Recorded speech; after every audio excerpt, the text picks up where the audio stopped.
வணக்கம் ஜெய் சமையல். இன்று ஸ்பெஷல் புதினா டீ. புதினா, மல்லி, இஞ்சி.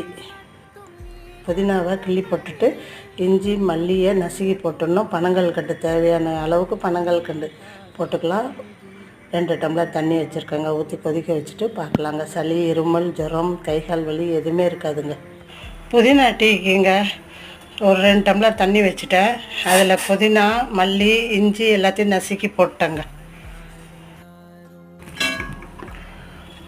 அது கூடவே பனங்கல்கண்டும் போட்டுடணும். நல்லா கொதிக்கட்டுங்க, வடிகட்டிடலாம். புதினா டீ கொதிச்சிருச்சிங்க. மல்லி பித்தத்துக்கு நல்லது, புதினா டைஜஷன் ஆகும் நல்லது, இஞ்சி சளிக்கு நல்லதுங்க, பனங்கல்கண்டு எல்லாத்துக்குமே நல்லதுங்க. வடிகட்டிட்டு பார்க்கலாம். புதினா டீ ரெடி ஆகிடுச்சிங்க. இது போல் நீங்களும் செஞ்சு குடிங்க. உடம்பை பார்த்துக்கோங்க. லைக் பண்ணுங்கள், சப்ஸ்கிரைப் பண்ணுங்கள். நன்றிங்க.